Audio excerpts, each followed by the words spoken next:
Hi hello నమస్తే welcome to our channel. నేను మీ యాంకర్ పప్పు. ఈ రోజు మనతోని స్పెషల్ గెస్ట్ ఉన్నారండి. ఆ గెస్ట్ ఎవరు కాదు, టెక్నికల్ అనలిస్ట్ సామంత్ గారు మనతోని ఉన్నారు.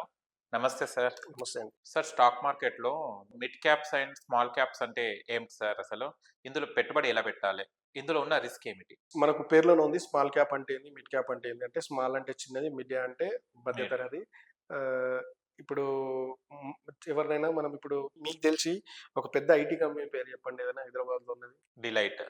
మీకు ఇప్పుడు డెలైట్ ఉంది కదా! డెలైట్ అవును, అనేది ఒక ఐటీ కంపెనీ. అంటే టక్కున ఎందుకు చెప్పగలిగారు? తెలుసు కదా. తెలుసు కాబట్టి. సో, ఇవేంటి అంటే యాక్చువల్లీ లార్జ్ క్యాప్స్. ఈ స్మాల్ క్యాప్స్, మిడ్ క్యాప్స్ అంటే ఏంది అనంటే ఇప్పుడు గ్రోత్ జరుగుతున్నప్పుడు బిజినెస్ మ్యాన్ ఉన్నప్పుడు ఎంటర్‌ప్రెన్యూర్స్ వస్తారు. కొత్త బిజినెస్ కాంపిటీషన్ ఇచ్చేవాళ్ళు గూడా వస్తారు మార్కెట్‌లో. అది కంపల్సరీ జరుగుతది. అది నేచర్ సైకిల్ అది. సో, ఇవి ఏంది అనంటే స్మాల్ క్యాప్, మిడ్ క్యాప్ అంటే ఏంది అనంటే వీటి వాటా ఏదైతే ఉంటుందో మార్కెట్ క్యాప్. ఇప్పుడు డెలాయిట్ అని మీరు చెప్పారు గదా! డెలాయిట్ అనేది చాలా పెద్ద మార్కెట్ క్యాప్. సరే డెలాయిట్ అంటే మన దాంట్లో లిస్టే లేదు. పెద్ద మార్కెట్ క్యాప్ ఉంది దానికి. దాని బ్రాంచెస్ గానీ, ఎంప్లాయీస్ గానీ, ఎవ్రీ ఇయర్ టర్నోవర్ గానీ అది చాలా ఎక్కువ. స్మాల్ క్యాప్స్ అంటే ఏంది అనంటే తక్కువ స్టేజ్ నుండి స్టార్ట్ అవుతది. సో, తక్కువ స్టేజ్ నుండి స్టార్ట్ అయ్యి మార్కెట్ క్యాప్ తక్కువ ఉండి స్టాక్ మార్కెట్‌లోకి లిస్ట్ అయ్యి వస్తారన్నట్టు. లిస్ట్ కావడానికి వస్తారు. వీళ్ళందరూ ఏంది అనంటే స్మాల్ క్యాప్. సపోజ్ ఇప్పుడు డెలాయిట్ అనేది ఐటీ కంపెనీ అయితే అనుకుంటే, డేటామాటిక్స్ అని కూడా ఒకటి ఐటీ కంపెనీ ఉంది. ఆ, ఇజ్మో అనేది కూడా ఒక ఐటీ కంపెనీ ఉంది. ఇజ్మో వచ్చేసి మొన్న వితిన్ 1 వీక్‌లో 60% అప్ అయింది దాని షేర్ ఆ, వాల్యూ. ఉమ్, ఓకే. డేటామాటిక్స్ వచ్చేసి లాస్ట్ ఇయర్ వచ్చేసి ₹270 ఉండే. ఇప్పుడు 750, 800కి వచ్చింది. ఇవేంది అనంటే small caps, mid cap stocks. అంటే వీటిలో ఇన్వెస్ట్‌మెంట్ తక్కువ ఉంటుంది. వాళ్ళ మొత్తం బిజినెస్ ట్రాన్సాక్షన్ కూడా తక్కువ ఉంటుంది. బట్ టర్నోవర్స్ ఎక్కువ ఉంటాయి. ఇప్పుడు టీసీఎస్ మనకు ₹3000 దగ్గర ఉండే లాస్ట్ ఇయర్. టీసీఎస్ 3000 నుండి 6000కి వెళ్ళాలంటే చాలా టైం తీసుకుంటది.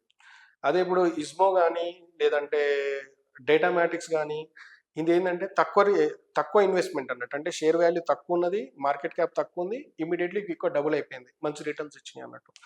అంటే ఇక్కడ ఏం జరిగింది అనంటే అంత పెద్ద కంపెనీ రైజ్ కాకుండా వాళ్ళ పెర్ఫార్మన్స్ వాళ్ళదుండేది వాళ్ళకుంటుంది. వాళ్ళ మార్కెట్ క్యాప్ వాళ్ళదే ఉంటది. వాళ్ళ టర్నోవర్ వాళ్ళదే ఉంటుంది. బట్ ఇక్కడ ఏంది అనంటే వీళ్ళు తక్కువ స్థాయి నుండి ఈ కంపెనీల మార్కెట్ క్యాప్ తక్కువున్నా కూడా పెర్ఫార్మన్స్ ఎక్కువుందన్నట్టు.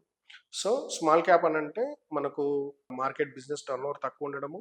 ప్లస్ లక్షల కోట్లు అట్లా ఉండదన్నట్టు. 100,00,00,000, 1000,00,00,000 అట్లా. ఓ 100,00,00,000 లోపల ఉన్నాయని మిడ్ క్యాప్, స్మాల్ క్యాప్ అని 1000,00,00,000 నుండి 5,000,00,000 అట్లా. ఏదైనా 5 డిజిట్స్ లో ఉన్నవన్నిటివి కూడా మిడ్ క్యాప్స్ అని అంటారు.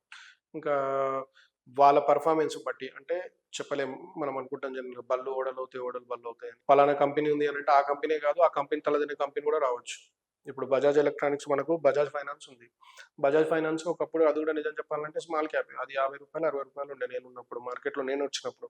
ఈరోజు 7,000, 8,000 దాకా కూడా ఎళ్ళింది. అంటే దాని కెపాసిటీ పెరిగింది. అంటే బజాజ్ ఫైనాన్స్ అనేది ఆల్‌మోస్ట్ సాలరీ పర్సన్స్ ఎవరైతే ఉంటారో వాళ్ళ దగ్గర ఉంటది. మనం అదేంది దేనికి యూజ్ చేస్తాం? ఈఎంఐల కోసమనో, లేదంటే ఏదైనా ఎలక్ట్రానిక్ గూడ్స్ తీసుకోవడానికో, దానికి వాళ్ళేం చేస్తారు? దాని మీద ఇంత చార్జ్ అని ఇస్తారు. 1%, 2% చార్జ్ చేస్తారు. అది కొన్ని ఇయర్స్ నుండి వస్తా ఉంది కాబట్టి కంపెనీ ప్రాఫిట్‌లోకి ఎళ్తుంది. అదేంది అనంటే దాని మార్కెట్ క్యాప్ అనేది గ్రోత్ అవుతూ వచ్చింది. అప్పుడున్న బజాజ్ ఫైనాన్స్ వేరే, ఇప్పుడున్న బజాజ్ ఫైనాన్స్ వేరే. అలా అన్నట్టు. ఇప్పుడు దానికి బెస్ట్ ఎగ్జాంపుల్ చెప్పాలనంటే బజాజ్ ఎలక్ట్రానిక్స్ వచ్చింది మొన్న. బజాజ్ ఎలక్ట్రానిక్స్ స్టాక్ మార్కెట్‌లో లిస్ట్ అయింది. ఏందంటే అదొక స్మాల్ క్యాప్ కంపెనీ. దాన్ని ఈఎంఐఎల్ అంటారు. ఎలక్ట్రానిక్ స్మార్ట్ ఇండియా లిమిటెడ్ అని. వాళ్ళు కూడా స్టాక్ మార్కెట్‌లో లిస్ట్ అయ్యారు. ఏది కంపెనీ ఇంక ఎక్స్‌పాండ్ చేద్దాము అని చెప్పేసి. ఇప్పుడు ఈ ఈఎంఐఎల్ ఏదైతే ఉందో ఇది ఫ్యూచర్ ఇప్పుడు కరెంట్ అది ₹70 దగ్గరే ఉండే 1 ఇయర్ బ్యాక్. ఈరోజు 240కి వచ్చింది. అది ఫ్యూచర్‌లో నా గెస్సింగ్ ఏందంటే 2000 దాటుతదని నాకొక ఐడియా ఉంది. 2000 వరకు అయినా ఎళ్ళొచ్చు నెక్స్ట్ 5-6 ఇయర్స్‌లో అని. ఎందుకు అనంటే వాళ్ళ మార్కెట్ క్యాప్ అనేది రైజ్ అయ్యే ఛాన్స్ ఉంది. ఎందుకంటే అన్ని వేరియస్ కంపెనీ ప్రొడక్ట్స్ అన్నీ బజాజ్ ఎలక్ట్రానిక్స్‌లో మనకు దొరుకుతాయి. ప్లస్ మనకు లోన్ ఫెసిలిటీ కావాలన్నా, ఈఎంఐ ఫెసిలిటీ కావాలన్నా మనకు వెరీ ట్రాన్స్‌పరెంట్‌గా ఉంటది. తిరగడం వెరిఫికేషన్ అయినా కూడా ఫటాఫట్ ఒక 5-10 మినిట్స్‌లో అయిపోతా ఉంటుంది. అదొక విధంగా ఏందంటే మోనోపోలీ బిజినెస్ లానే కనిపిస్తా ఉంటుంది. మన బజాజ్ ఎలక్ట్రానిక్స్‌లో ఎప్పుడు సేల్స్ జరుగుతూనే ఉంటాయి. ఫెస్టివల్స్ ఆఫర్ అవ్వచ్చు. గ్రోత్ జరుగుతా ఉంటది. సో, ఇది స్మాల్ క్యాప్ కంపెనీ అవ్వొచ్చు. దీని గ్రోత్ చాలా బాగుంటే రేపు ఇది మిడ్ క్యాప్ అయితది. మరి ఇంకా బాగుంటే లార్జ్ క్యాప్ అవుతుంది. సో, అదనమాట. అంటే తక్కువ వాల్యూ ఉన్న మార్కెట్ క్యాప్ ఏదైతే తక్కువ ఉందో ఇవన్నీ small cap companies, mid cap companies అని మనం అంటాం. సింపుల్ ఎగ్జాంపుల్ చెప్పాలంటే ఇలా అన్నట్టు. ఇప్పుడు మనకు డెలాయిట్, టీసీఎస్ ఇవి ఐటీ కంపెనీలు తెలుసు గానీ, ఒక ఇజ్మో ఒక ఐటీ కంపెనీ ఉంది, డేటామాటిక్స్ ఐటీ కంపెనీ ఉంది అనేది ఎవరికీ తెలవదు. అలా అన్నట్టు. సో, ఇవి అన్నట్టు స్మాల్ క్యాప్, మిడ్ క్యాప్ మధ్యలో ఉన్న తేడాలు. అలా. Okay sir, thank you. Right అండి.